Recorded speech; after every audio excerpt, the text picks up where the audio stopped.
నచ్చని అమ్మాయికి I love చెప్తున్నా తమ్నేల్ ఇప్పుడు కొట్టండి, సినిమా థియేటర్లో ఉంటుంది. అంతే కదా, మీ దగ్గర నేర్చుకున్నా. నెక్స్ట్ ఇంకోటి లాస్ట్ క్వశ్చన్.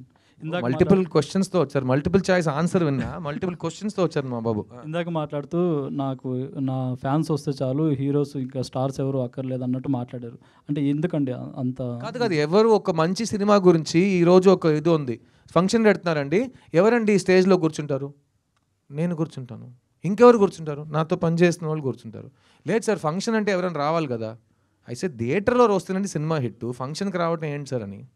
అర్థమైందా? నేను ఇంకేం అనలేదు. ఇప్పుడు మార్కెటింగ్ అంటే ఇలా చేస్తేనే జనాలకి సినిమా వెళ్తుందని ఒక లాజిక్ ఉంది.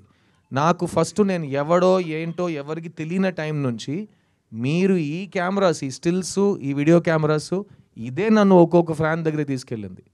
నన్ను ఇంట్రడ్యూస్ చేసిన వాళ్ళు కాదు, నా ఫంక్షన్కి వచ్చిన వాళ్ళు కాదు, పక్క థియేటర్లో ఆడుతున్న సినిమా హీరోలు కాదు.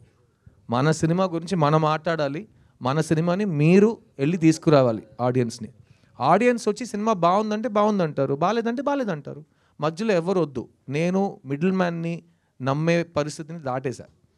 మమ్మల్ని wheel only depend on hour cells. అందుకే కదా నేను ముందు కూర్చుని I love talking to you, మీరు అడగండి, నేను సమాధానం చెప్తూ వెళ్ళిపోతుంటా. అంతే కదా. ఏ కాంట్రవర్సీ వద్దు, ఏ నెగిటివిటీ వద్దు. మంచి పాజిటివ్ మెసేజ్తో ఒక సూపర్ హిట్ కొడతాను. వద్దు, సినిమా బాగుంటే.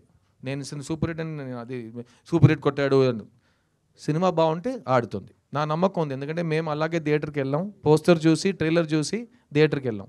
ఎవరి మాట విని ఎవరి రివ్యూ చూసి నేను వెళ్ళిన కాలమే లేదు. సో అందరూ just listen to your heart. Siddhu cinema మీకు ఇష్టం, లవ్ స్టోరీ మీకు ఇష్టం అంటే మీరు వస్తారు థియేటర్కి, నచ్చితే మీరు 10 మందికి చెప్తారు, అదే చాలు.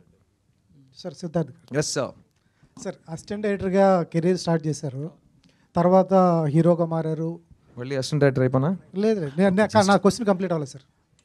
సార్ హీరోగా మారారు, తర్వాత స్టోరీలు రాస్తున్నారు, పాటలు పాడుతున్నారు, నిర్మాతగా మారారు.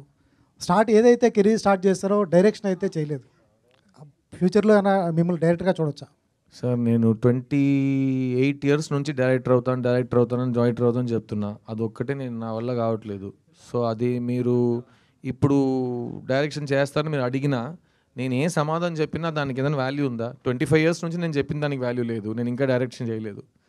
సో ఈ సినిమాలో అటుగా ఒక డైరెక్టర్గా నేను యాక్ట్ చేస్తున్నా, అలాంటి అవకాశాలు వదలకుండా.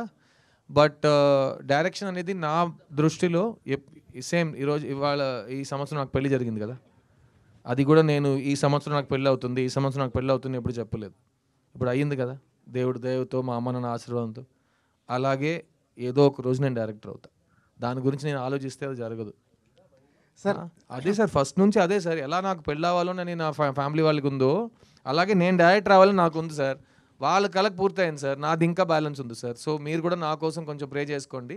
ఏదో ఒక రోజు నేను డైరెక్ట్ చేస్తా.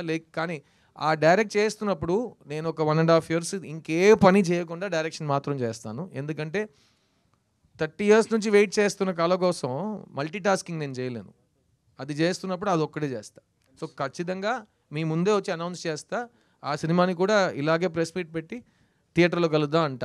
అదే రిజల్ట్ మీరు ఏ ఇస్తారో అది నేను ఒప్పుకుంటా. డైరెక్టర్ గారు సార్ హీరో గురించి నేనే హీరో లేనని చెప్తున్నా. నేను హీరో గురించి నేను సినిమా రాస్తాను కాదు, నా సినిమాలో హీరో ఉంటాడా లేదా నాకు తెలియదు కదా.